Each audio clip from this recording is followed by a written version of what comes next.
जय हिंद। मैं हूँ कर्नल अमित और मैं ये अभी आजकल जो सोशल मीडिया पे वायरल हो रहा है चीज़ें, जिसको मैं उठा रहा हूँ आवाज़, कि एक वुमेन ऑफिसर के साथ में क्या हुआ और कैसे इन चीज़ों को अवॉइड कर सकते थे, इसी के मद्देनज़र मैंने सोचा कि आपको एक थोड़ा सा ब्रीफ दे दूँ ताकि कोई कन्फ्यूज़न ना क्रिएट हो इस पर। ये एक ऐसा केस है जहाँ पे एक personal family dispute, financial dispute, जिसमें मिलिट्री एस्पेक्ट नहीं, कोई मिलिट्री एट्रिब्यूटेबिलिटी नहीं है, और जिसके बारे में एंटिसिपेशन में सूचना पहले दे दी जा चुकी थी कि 1 अगस्त को शायद एंटिसिपेटेड है कि कोई बंदे से हमें थ्रेट है, बट इतना ज़्यादा पक्का नहीं था कि वो 8 अगस्त को हो जाएगा। और 8 अगस्त को पहले होने के बाद में जब वो कुरियर बन के डिस्गाइज करके आया घर में, उसको वापस भेजा गया और वह धक्का दे करके, जैसे भी मेड और वुमेन ऑफिसर ने उसके नेक्स्ट टाइम में एफआईआर और जो भी है, क्योंकि 45-30 मिनट्स बाद भी की समझाया भी गया, बट दोबारा वाले रात में जैसे ही उसको बंदे को दूसरी बार एंट्री ली, उसको पकड़ा गया और उसको पकड़ने के बाद में उस बंदे ने डर के मारे कि मेरे को कहीं ये फौजी मार ना दें, पिटाई से बचने के लिए उसने ब्लेड मारा अपने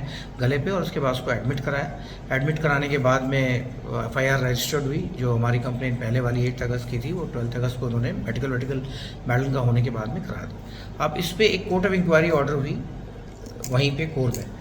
अब ये कोर्ट ऑफ इंक्वायरी का सिलसिला पहले समझिए। ये एक छोटा सा डिस्प्यूट है, इसमें एक ब्रिगेडियर लेवल की इंक्वायरी करवा दी। क्यों? क्योंकि उससे पहले के कुछ वाक़यात आपको मालूम होने ज़रूरी हैं जो इससे बहुत अटैच्ड है। पहली चीज़, 9 कोर में कुछ गड़बड़ चल रहा था, कुछ ब्रिगेड और जो जीओसी थे उनके आपस में नहीं बन रही थी। मैडम को बोला गया कि आप इनको सस्पेंशन के लिए बोलिए, तो मैडम ने बोल दिया रूल के तहत नहीं हो सकता, और उसके बीच में वो नाराज़गी थी। फिर जो वहाँ पे कुछ फाइनेंशियल डिस्प्यूट था, क्या था उसमें, इंक्वायरी कमांड की होनी चाहिए। हमेशा जैसे हेडक्वार्टर में होता है उससे एक चैनल अप होती है, बट वो एडवाइस कौन देगा? वो डीजैक देगा। तो उनको जब पता लग गया कि डीजैक ये एडवाइस नहीं देंगी, तो उन्होंने इस फैमिली डिस्प्यूट जो ये चल रहा था इसमें इनको इंक्वायरी में लगा दिया कि इनको यहाँ पे डिटैच करते हैं। उधर ब्रिगेड जिसको इस इंक्वायरी में देना था अपना एडवाइस, वो ब्रिगेड को इनकी फाइल से हटा दिया। तो दोनों को अलग, ब्रिगेड को अलग कर दिया जिसको बताना था किस लेवल की इंक्वायरी होगी, और इनको अलग जिसको बताना था कि कौन से लेवल की इंक्वायरी ऊपर होगी।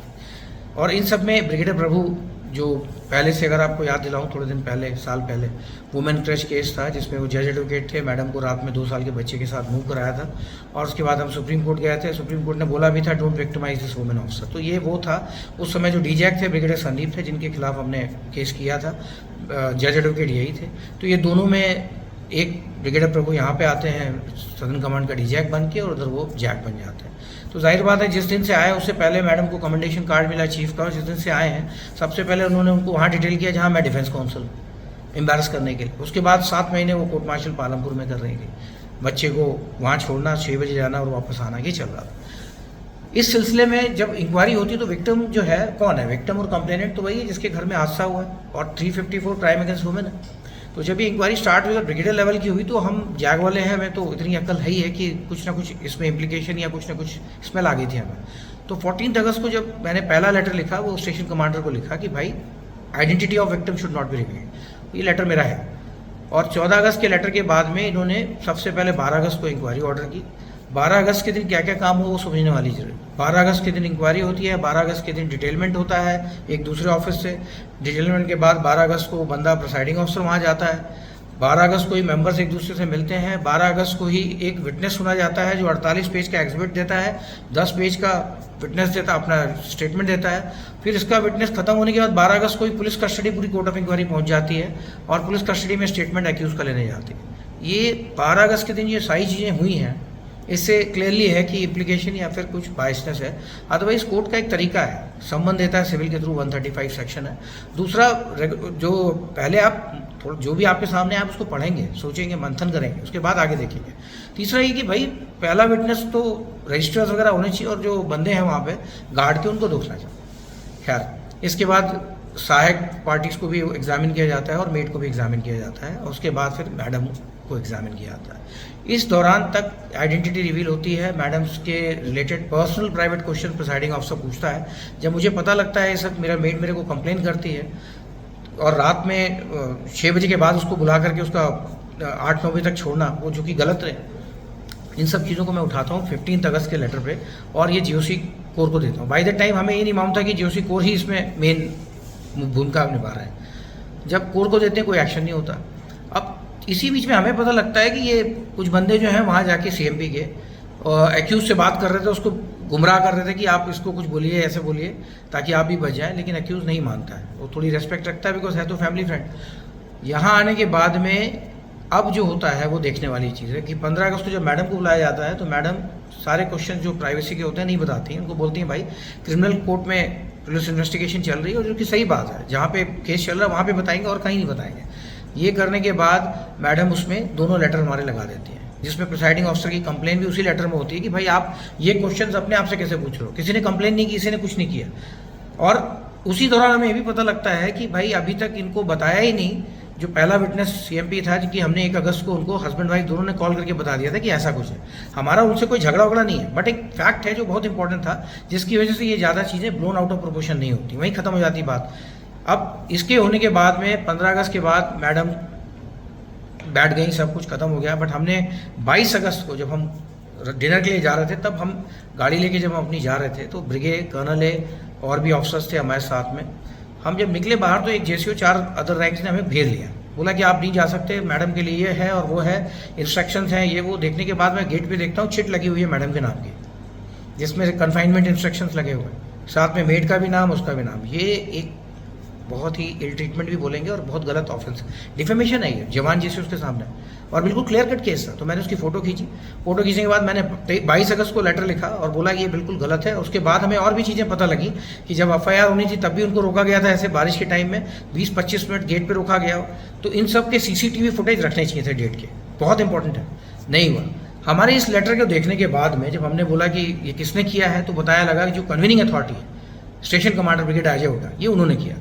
अब ये समझ में नहीं आया कि वो क्यों कर रहे हैं, और इंस्ट्रक्शन को पास किसने किया, एग्जीक्यूशन किया वहाँ के सीएमपी के बंदों ने, और ये जो सीएमपी के जो अपने ऑफशेडिंग उस हिसाब से उस समय कर्नल सल्दाना इन्होंने किया। ये एग्जीक्यूशन अनलॉफुल कमांड होती है, ऐसा कोई ऑर्डर कोई पास नहीं कर सकता फौज में, और अगर हो जाता है उसके शायद आंसर भी आता है तो इल ट्रीटमेंट और सबऑर्डिनेट हो जाता है, प्लस डिफेमेशन तो है ही। खैर वो सब हमने उनको फ़ोन किया, उन्होंने फ़ोन रख दिया, बात नहीं की, मैडम को भी उन्होंने नहीं किया। हमने इसकी कंप्लेन जब करी, कंप्लेन के बाद लोग बौखलाए, फिर हमने भी थोड़ा सा वो किया कि आखिर ऐसा क्यों हो रहा है हमारे साथ में। तो बाद में पता लगा कि कुछ सीएमपी के बंदे जा करके कुछ बोल के गए, 2 लोग हैं, नायक मुकेश और आई थिंक हवलदार राजकुमार ऐसे करके कोई नाम है, ये दोनों वहाँ पे पुलिस स्टेशन भी गए थे। जो इंक्वायरी 15 अगस्त को 12 अगस्त को जो ऑफशेडिंग सीओसीएमपी विटनेस थे, वो पुलिस वालों से मैडम के क्राइम अगेंस्ट विक्टिम जो रिकॉर्ड्स होते हैं वो मंगाए उन्होंने, बता करके कि मैं इन्वेस्टिगेटिंग ऑफिसर हूँ, जो कि फर्जी है, गलत है, नहीं कर सकते, किसी का डिटेल नहीं मांग सकते, बट उन्होंने सारे रिकॉर्ड्स मंगाए अपने बंदे से, ये गुमराह करके पुलिस को। फिर ये पता लगने के बाद ये भी पता लगा कि वो बंदे वहाँ पे गए थे, तो मैडम ने 4 सितंबर को लेटर लिखा और स्टेशन कमांडर को लिखा कि आप हमें डिटेल्स दीजिए, कौन कौन बंदा कैसे गया था और किस किस बंदे ने क्या क्या क्वेश्चन पूछे, प्लस हमें कोर्ट ऑफ इंक्वायरी की प्रोसीडिंग दीजिए, क्योंकि जो आपने इंसल्टिंग क्वेश्चन पूछे हैं दैट आर एन ऑफेंस और हम इस पर लीगल रिकोर्स लेना चाहते हैं। इस जगह से बात पूरी बढ़नी शुरू हुई, और बात इतनी बढ़ी कि हम 6 सितंबर को उन्होंने इंक्वायरी फिर से रीअसेंबल कर दी बिना रीअसेंबली ऑर्डर के, और रीअसेंबल में जो लेडी मेंबर हैं वो लेडी मेंबर उसमें से हट जाती हैं, केवल 2 मेंबर ही करते हैं, एक कर्नल साहब और एक बीडे साहब। ना कोई इसमें इंडोर्समेंट, ना कुछ लिखना, अपना 2 लोगों ने खड़ा कर दिया और बोला कि ये जूनियर थे इसलिए हटा दिया, क्योंकि वो कोई रीज़न नहीं है, क्योंकि साफ साफ अगर 18 विटनेस आपने एग्जामिन कर लिए हैं तो आप किसी भी हालत में नहीं निकाल सकते। तो ये इसी वजह से इंक्वायरी। अब मैडम जब वहाँ पे गए, उनको बुलाया गया एडिशनल क्वेश्चन पूछने के लिए, तो उन्होंने बोला कि ये सारी चीज़ें हैं। तो मैडम को उन्होंने बताया कि भाई आपके ऊपर हम 180 लगा रहे हैं आते ही। तो समझ में नहीं आया कि 180 लगने से पहले आर्मी रूल 180 समझना जरूरी है कि जब आपका कैरेक्टर मिलिट्री रेपुटेशन क्वेश्चन में आता है तब आप को पूरा टाइम बैठने के लिए और कई सारे जो अधिकार है प्रिंसिपल ऑफ नेशनल जस्टिस के वो पूरे होते हैं। ये करने के बाद पता लगा कि आपने जैसे ही बोला तो मैडम ने कहा ठीक है, पॉलिसी लेटर है 184 आर्मी रूल है प्लस पॉलिसी लेटर है 2013 का, जिसके बेस में कोर्ट को बताना पड़ेगा कि मेरे अगेंस्ट क्या है, तभी तो मैं आगे डिफेंड कर पाऊंगी। कोर्ट ने बोला नहीं, ये मैं नहीं बता सकता, ये मुझे डीजैक कमांड ने यानी कि ब्रिगेडियर प्रभु ने बोला है, और ये नोटिस उसकी स्टेटमेंट में मैडम ने डाला है, जिसका कोई आंसर नहीं दिया कोर्ट ने, उसको वैसे के वैसे रखा है। मैडम ने बोला जब तक आप बताएंगे नहीं हम इसमें पार्टिसिपेट नहीं करेंगे, और कोई भी क्वेश्चन जो रिलेटेड नहीं है फैक्ट के। भाई 2 इंसिडेंट है, मिलिट्री की इंक्वायरी का 8 अगस्त के दिन बंदा कैसे आया वहीं पे ख़त्म हो जाती है, तो आपके गेट से कैसे आया वहाँ तक आपका लिमिट था, आप घर तक नहीं आ सकते। प्राइवेसी मैटर हम बताएं ना बताएं हमारी मर्जी, आप फोर्स नहीं कर सकते। आपने क्या किया, कि इधर हमने कंप्लेन आपकी लगातार की, फिर 6 सितंबर को फिर मैडम ने कंप्लेन की जीओसी को, जीओसी ने कोई आंसर नहीं दिया। 12 सितंबर 10 सितंबर को की, कोई आंसर नहीं। 12 सितंबर को की राइटिंग में, कोई आंसर नहीं। 12 सितंबर को जैक के पास जाती है कंप्लेन, जैक साहब वहाँ से लिख के भेजते हैं कि it is a personal case, we can't advise. वो लेटर भी ग्राउंड पे है, जो कि मतलब बड़ा ही, जिसमें केवल ये बोला गया था कि भाई पॉलिसी लेटर को फॉलो करना है। उन्होंने ये भी नहीं बोला कि however the policy letter stands. तो यहाँ से और चीज़ें गड़बड़ होनी शुरू हुई। और इसके बाद हम पुलिस में जाते हैं, मेजर एस.के. शर्मा का जजमेंट है, जब आपका कोई नहीं सुनता तो मजिस्ट्रेट जिसके पास जुरिस्डिक्शन है आप उसके पास जा सकते हैं। और अकॉर्डिंगली मेजर एस.के. शर्मा के तहत हमने एफआईआर का पहला कंप्लेंट डाला। वो कंप्लेंट में कोई एक्शन नहीं हुआ। दिसंबर जनवरी हो गया, हमने विटनेस भी दिए, लेकिन सारे रिकॉर्ड भी दिए, लेकिन कुछ नहीं हुआ। जब एक्शन नहीं हुआ तो फिर हमने 156(3) अप्लाई किया, एसपी और डीआईजी सबको लेटर भेजा, कोई एक्शन नहीं। जब हम मजिस्ट्रेट के पास गए, सीजीएम के पास में 30 जनवरी को लगा, उन्होंने स्टेटस रिपोर्ट वगैरह मांगी, सारा कुछ रिकॉर्ड पे आया, तब हमें पता लगा कि कोर्ट ऑफ इंक्वायरी 18 नवंबर को ख़त्म हो गई थी। पुलिस वालों ने इनको 5 दिसंबर को 29 नवंबर को लेटर लिखा था कि भाई आप बताएं इसका आपके खिलाफ कंप्लेन आई है। उसका आंसर इनका जो ब्रिगेडियर अजय हुड्डा है वो देते हैं, उनके स्टाफ ऑफिसर, कि भाई inquiry is in progress and she can come here, जबकि क्रिमिनल ऑफेंसेस हैं बड़े। मैं इसको आर्ग्यू करता हूँ, आर्ग्यू करने पे लर्न मजिस्ट्रेट जो है वहाँ पे ऑर्डर देती हैं और एफआईआर 33/2024 इन 4 लोगों के ऊपर होती है, ब्रिगेडियर प्रभु, ब्रिगेडियर अजय हुड्डा, ब्रिगेडियर विनय गुप्ता और ऑफशीटिंग लेफ्टिनेंट सल्दाना, प्लस अदर्स जो इन्वेस्टिगेशन के बाद में आते हैं, जिसमें जीओसी साहब भी आ सकते थे। 166 अल्फा उस समय लागू था, जिसके ऊपर अगर कोई क्राइम अगेंस्ट वुमेन, कोई भी वुमेन कंप्लेन करती है, आपको कॉग्निजेंस लेना पड़ेगा। अगर आप नहीं लेते हैं तो आप एक ऑफेंस कमिट करते हैं। इस चीज़ का प्रेशर चल रहा था। अप्रैल में इन्होंने वहाँ पे वो डाला, एक अपनी एप्लीकेशन क्वेश्चन की एप्लीकेशन में हमें कुछ पता नहीं लगा। इन्होंने एक्स पार्टी ऑर्डर लिया, जिसमें कि कोर्ट ने बोला इनके साथ कोई भी वो हरकत नहीं की जाएगी और कोर्सिव एक्शन नहीं लिया जाएगा। और हमें पहली बार कोर्ट ऑफ इंक्वायरी की प्रोसीडिंग मिली रजिस्ट्रार के ऑफिस से मई में, आई थिंक 4 मई के आसपास। तब हमें पता लगा कि क्या क्या चीज़ें हुई हैं उसमें, किस तरह से विटनेस एग्जामिन हुए, रजिस्टर आए हैं, किस तरह से फर्ज किए गए डॉक्यूमेंट्स, और इसकी कोई भी सूचना हमें नहीं दी गई। अब रही बात इंक्वायरी टर्म्स ऑफ रेफरेंस पे होती है। टर्म्स ऑफ रेफरेंस पे आपका गेट पे आया, आप सिक्योरिटी लैब से खत्म, कंप्लेनेंट ये, विक्टिम ये, आप डायरेक्शन पास कर रहे हैं इनके ऊपर, और उसमें ऐसी घिनौनी बात लिख रहे हैं, उसमें लिख रहे हैं जो कि एक्यूज भी नहीं बोल रहा है और कोई बंदा नहीं बोल रहा है। जब भी आप कोर्ट ऑफ इंक्वायरी की फाइंडिंग लिखते हैं, आपको क्रेडिबिलिटी देखनी पड़ती है। 21 ईयर्स की क्रेडिबिलिटी देख रहे हो या एक्यूज की क्रेडिबिलिटी देख रहे हो। वो जो जेसीओ जवान है, जो हमारे यहाँ सहायक थे वो बंदे, और जो हमारी मेड है वो बंदा, उन लोगों के स्टेटमेंट ज़्यादा महत्व रखते हैं, नेबर्स के स्टेटमेंट महत्व रखते हैं, या एक्यूज के स्टेटमेंट महत्व रखते हैं, या फिर ऑफशेटिंग सीओ सीएमपी के जिन्होंने झूठ बोला, जिनको कन्फ्रंट भी किया गया। तो इन सबको हटा के एक और चीज़ है उसमें, लॉ बिल्कुल क्लियर है, पॉलिसी बिल्कुल क्लियर है कि जब आप किसी का एविडेंस डिस्कार्ड करते हैं तो आप लिखते हैं, वो भी उन्होंने फाइंडिंग में नहीं लिखा। तो एक मैनिपुलेटेड फाइंडिंग थी, जिसका वजह इसलिए था कि ताकि वो एफआईआर 33 को बता सके। और कोर्ट में जाकर उन्होंने झूठा ऑर्डर बताया कि हमने चूंकि एफआईआर, हमने इनके खिलाफ डिसिप्लिनरी एक्शन किया हुआ, इसलिए उन्होंने एफआईआर की। ये नहीं बताया कि ये एफआईआर नहीं, 14 अगस्त से हमने कंप्लेन कर रखी है, और जो मजिस्ट्रेट ने ऑर्डर पास किया है वो 14 अगस्त से लेके पूरी चीज़ों का संज्ञान लेकर के फिर पास किया इंक्वायरी के लिए। ये सारी चीज़ें नहीं बताई। अब आता है सबसे बड़ा मोड़, हम NCW, national commission of women को भी भेजते हैं कंप्लेन, वहाँ से कंप्लेन एसपी कांगड़ा के पास आती है। इसी बीच में एसपी कांगड़ा के पास जब कंप्लेन आती है 17 मई को, मैडम का ट्रांसफ़र हो जाता है, और छुट्टी के दौरान 5 दिन का मौका देके कि within 5 days you have to move. अब 5 दिन में मूव करना है छुट्टी से आकर के, रीज़न नहीं है, नॉन एग्जिस्टिंग वैकेंसी पे, कुछ नहीं समझ में आ रहा है।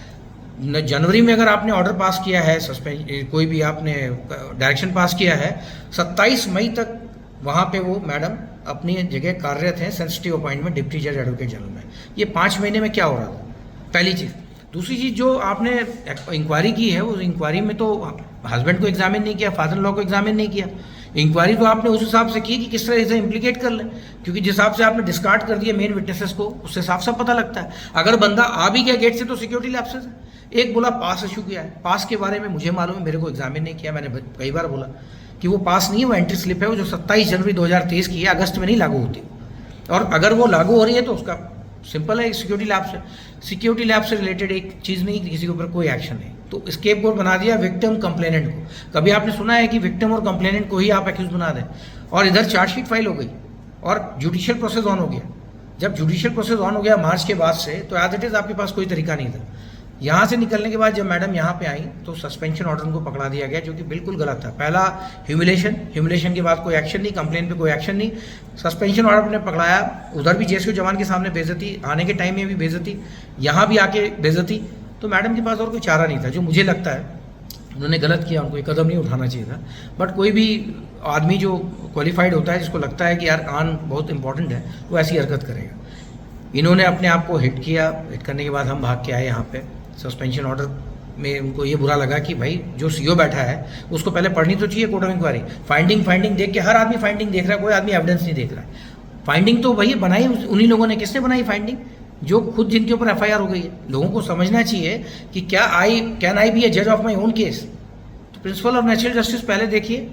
मैडम पहली चीज़ तो बोल नहीं सकती थी कोई भी रिलेटेड केस, क्योंकि वो फैक्ट पुलिस के उसमें चला गया, पहली चीज़। दूसरी चीज़, मैडम को कोई ज़रूरत नहीं थी जवाब देने की किसी भी चीज़ से रिलेटेड जो उससे नहीं है। एंट्री मना है। अब उसके बाद जब आपने उनको ज़बरदस्ती करने के बाद आप उसको डायरेक्शन लिख रहे हो, और डायरेक्शन भी ऐसा लिख रहे हो कि इनडायरेक्टली आप कैरेक्टर पे आ रहे हो कि वो बंदा जो है पहले भी आ चुका है, उसकी एंट्री हुई है, वो सीएमपी के 2 बंदों जिनका नाम लिया है वही बंदा है। डेट लिखता है, टाइम लिखता है, उसको याद बड़ी जल्दी होता है कि डेट टाइम सब याद है। ये बड़ी मतलब सोचने वाली बात है कोर्ट ऑफ इंक्वायरी। तो एक इंक्वायरी इन्वेस्टिगेशन जो कि पूरी कंप्लीट होकर जुडिशियल प्रोसेस में आ गई है, same set of allegation, same set of witness पे, सुप्रीम कोर्ट में state of Rajasthan versus BK Bina में बिल्कुल क्लियर किया कि जब हो गई तो आप उसी सेम सेट ऑफ इन्वेस्टिगेशन दोबारा नहीं करवा सकते, उसी सेम एलिगेशन सेम उस पर। और ना ही यहाँ कंप्लेन की किसी ने, किसी विटनेस ने कंप्लेन नहीं करी। आपने तुरंत 8 चार्जेस बना दिए उस लेडी के खिलाफ कि बंदा अपने आप आया नहीं था, आया था और रात में भी रुका है कई दिनों। भाई रात में रुका है तो क्या कोई लेडी के पास रात में कोई रुक नहीं सकता? ये तो मैं ऐसे बोल रहा हूँ, नहीं हुआ है तब भी वैसे बता रहा हूँ। आप इससे आपकी स्टीरियोटाइप माइंडसेट पता लगती है। मैंने एक लेटर लिखा था 6 मई को, मैडम ने भी लिखा, मैंने भी लिखा एक letter chief of army staff को, लेकिन अभी तक कोई जवाब नहीं आया उसका लेटर का। इसके बाद आप यहाँ पे ट्रायल हियरिंग ऑफ चार्ज कराने की कोशिश करते हो। इतना उनको परेशान कर दिया उन्होंने, सुसाइड करने की कोशिश की। तो आप यहाँ समझने वाली बात है कि वेस्टर्न कमांड में ही पोस्ट कराया, सेम ब्रिगेडियर प्रभु के अंडर। ब्रिगेडियर प्रभु वहाँ भी था, ब्रिगेडियर प्रभु यहाँ भी था। तुरंत इंक्वायरी, तुरंत उस पर इन्वेस्टिगेशन। हमने उनको लिख के दिया कि भाई आप नहीं कर सकते क्योंकि प्रेजुडाइज हो जाएगा केस, वो वहाँ पे विक्टिम है। आप उसी फैक्ट्स पे कैसे आप यहाँ पे बुलवा सकते हैं? बात नहीं सुनी। जो वहाँ की डीजैक 2 कोर है वो क्या कर रही है, डीजैक कमांड क्या कर रहे हैं, लीगल ऑफिसर्स क्या कर रहे हैं, जज एडवोकेट जनरल क्या कर रहे हैं, ये क्लियर पता है कि किसी का हाथ है इसमें। सबसे गंदा काम कब करते हैं आप? जब एक 21-20 साल देने वाली सर्विस, वो जब बेचारी मेंटल उस पर साइकेट्रिक ट्रीटमेंट पे लेती है, तो डॉक्टर का इन्फ्लुएंस, डॉक्टर उसको ऐसे ही डिस्चार्ज कर देता है, बिना वार्ड साइका के अटेंड करता है। खैर हम सारे ओपन नहीं कर सकते थे। उसी उसमें जब मैं पीजीआई लेके जाता हूँ वहाँ पे, तो डॉक्टर बोलते हैं वहाँ पे पीजीआई में चिट की हाई रिस्क मैनेजमेंट है। मैं आके रिक्वेस्ट करता हूँ अम्बाला में कि भाई इनको छोड़ा जाए, हम पीजीआई दिखाना चाहते हैं। अब राइट टू इलनेस, ये मेंटल इलनेस एक्ट भी उनको क्लियर है 2017 का। इसके बारे में भी हर चीज़ जो हो रही है वहाँ पे लीगल एडवाइजर बैठा है, वो क्यों नहीं बोल रहा है, क्यों नहीं उठा रहा, समझ में नहीं आ रहा लोगों को कि भाई ये खुद एक्यूज है और ये खुद ही ऐसे आ रहा है। आर्मी कमांडर साहब जब नहीं बोल रहे हैं तो इसका मतलब आप कनाइवेंस में, कोई डाउट नहीं इसमें। और जिस हिसाब से जब आप अस्पताल में हम गए, 30-40 बंदों ने सीएमपी के बुला लिया आपने एक ऐसी लेडी के ऊपर जिसने 3 अटेम्प्ट किए गुस्से में, और वो गुस्सा आप और इसको इंस्टिगेट कर रहे हैं। रात में जिस दिन मैडम गई हैं 5 तारीख को, मैं मेडिकल लेके 9:30 से 12:30 बजे तक हम बैठे रहे, इन्होंने कुछ नहीं अटेंशन दी। फिर मैं गया, क्योंकि सस्पेंशन आपने कर रखा था, वहाँ पे गया उनके पास में ऑर्डर लेके गाड़ी पे रुका। इसकी सबकी सीसीटीवी फुटेज मंगानी चाहिए अम्बाला पुलिस को, जिसको मैंने पुलिस स्टेशन में एफआईआर लिखी हुई। वो मैं गया देने, तो वहाँ पे मेरे को बाहर कर दिया और मैडम को ज़बरदस्ती फोर्सफुली लेके गए। उसका वीडियो है, उन लोगों ने आप लगा रखा था। मेजर जास्मीन करके एक लेडी ऑफिसर थी, वो थी साथ में, और बड़े ही स्टाइल में उसने बोला कि sir they are making a scene out है। मतलब जूनियर ऑफिसर्स को आप भेज रहे हो। पहले तो कमांडिंग ऑफिसर साहब आपको ये बता दें कि अगर आपको कुछ नैतिक कार्रवाई या कुछ भी कार्रवाई करनी है तो आप पहले समझिए, आप पहले ऑर्डर पास करेंगे। ये सीएमपी का मिसयूज़ नहीं कर सकते आप, और आपने ऑफेंस किया है मिसयूजिंग द पावर्स। जो आपने उस दिन 30 बंदे भेजे हैं, कन्फाइनमेंट के लिए भेजे हैं, रेस्टोरेंट के लिए भेजे हैं, दैट इज़ एन ऑफेंस। दूसरा, आपने ज़बरदस्ती लेडी को लेके गए 12:30 बजे, उसने 2 दिन सोई नहीं थी, दवाई तक नहीं खाने दिया आपने, और प्रॉपर अंडर ट्रीटमेंट जा रही थी, उसको आपने रोक के रखा, असॉल्ट किया, क्रिमिनल फोर्स यूज़ किया उसके खिलाफ, धक्का देकर उसको कमरे में अंदर किया, ये सब बताया। और ये सब की सीसीटीवी फुटेज अंदर है, बाहर है। जब तक कोई इंडिपेंडेंट इंक्वायरी नहीं होगी ये चीज़ें पता नहीं लगेंगी। लेकिन माजरा क्या है, आखिर हो क्या रहा है ऐसा, क्यों हो रहा है ऐसा, किसको बचाया जा रहा है? ये तो पर्सनल प्राइवेट डिस्प्यूट था, इतना क्यों सीरियस हो गया इसमें कि टेररिस्ट की तरह आपने बिल्कुल बिहेव करना शुरू कर दिया। तो हम लोग लड़ेंगे, हम फाइट नहीं छोड़ेंगे। और दूसरा जो इन्होंने ब्रिगेडियर कर्नल सिंह साहब ने किया है वो बहुत ही जघन्य अपराध है। ये मतलब इनको छोड़ा नहीं जा सकता, इसके लिए ये तैयार है, मेंटली प्रिपेयर है। मैं आखिरी तक लड़ूंगा आपसे। आर्मी ऐसी नहीं है, लास्ट में मैं बता रहा हूँ, आर्मी में बहुत अच्छे ऑफिसर्स हैं, बहुत अच्छी ऑर्गेनाइजेशन है, लेकिन अगर हम इसको एक्सपोज नहीं करेंगे तो यस मैन ऊपर आना शुरू हो जाएंगे। हमारा काम है हर एक बंदे को जो गलत होता है, जवान जो जेसीओ जो वीडियो बनाते हैं उसमें कुछ लोग तो ऐसे हैं जो पता लग जाता है, लेकिन अगर उसकी गहराई से पहले आप बात कीजिए। मैंने आज जो वीडियो बनाया है वो 1 साल के बाद बनाया है, तो उससे कोई गलत सबक ना ले कि वीडियो बना करके बाहर डाल दिया। 1 साल के बाद इसलिए बनाया है क्योंकि कोई सुनवाई नहीं, हर जगह तक चीफ ऑफ आर्मी स्टाफ तक लेटर लिखा है, कोई इंक्वायरी नहीं। जब अटेम्प्ट टू सुसाइड होता है तो रेगुलेशन पैरा 522 में इंक्वायरी होती है, उसकी इंक्वायरी नहीं हुई। अम्बाला पुलिस में भी हमने दिया रिपोर्ट। कानून से बढ़ के कुछ नहीं है। और अगर ये चीफ जस्टिस ऑफ इंडिया तक पहुंचती है चीज़, मेरी ये बात, तो मैं बोलूँगा आप इस पर संज्ञान लें, क्योंकि कल को मोटिवेटेड ऑफिसर्स काम करना बंद कर देंगे। मैंने फौज छोड़ी है केवल इन्हीं ऑफिसर्स की वजह से, और आज उसको भी मोरल इतना डाउन कर दिया कि हमारा कोई रिकॉर्ड नहीं है criminal, they are not criminals. मेरे घर का क्या चल रहा है उससे आपसे क्या लेना देना। और दूसरा, आप मतलब कैसे लिख सकते हैं किसी लेडी के बारे में कि आपके घर में हस्बैंड की अनुपस्थिति में वो आया था। हस्बैंड से पूछा आपने? हस्बैंड को आपने लिया रिकॉर्ड पे? और उसके बाद एक और घिनौना काम जो आपका IW सेल कर रहा था, 1-2 बंदे आपने लगा रखे हैं IW के जो उल्टा सीधा लेडी के बारे में लिख रहे हैं, व्हाट्सएप पे मैसेजेस क्रिएट कर रहे हैं। इसमें कई सारे फौजी हैं, मुझे शर्म आती है आप लोगों को ऐसा बोलते हुए। क्यों भाई, दम है तो आप सामने बोलो ना। इंक्वायरी प्रोसीडिंग तो आपकी बोल नहीं रही है, मैं तो पूरे डायरेक्शन लगा रखे हैं आपके GOC की। बच्चा छोटा छोड़ करके 7 महीने से वो कोर्ट मार्शल कर रही है। मेड का पास की बात कर रहा हो, तुमने पिछले वाले को एग्जामिन किया? वो बताता तुम्हें। और कितने बंदे मेड लेके बिना बताए रह रहे हैं। ये कोई बड़ा ऑफेंस नहीं है। साहब को छुट्टी भेज दिया 15 अगस्त को, 8 अगस्त की इंक्वायरी है, ना लीव सर्टिफिकेट लगाया ना कुछ। थोड़ा सा रहम करिए, अदरवाइज फौज टूट जाएगी। ऐसे आपके अच्छे ऑफिसर्स चले जाएंगे, फिर आप ऐसे चलाइएगा। ये जो जितने बंदे मर रहे हैं ना, इस टाइप के ऑफिसर्स आते हैं तभी होता है। तो ये जो अपराइटनेस है बहुत ज़रूरी है फौज में।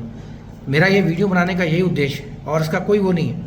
आज भी हमारी फौज सबसे बढ़िया है, लेकिन जो लोग गलत कर रहे हैं उनके लिए खड़ा होना जरूरी, उनको एक्सपोज करना जरूरी है, चाहे वो धीरे धीरे एक साथ हो।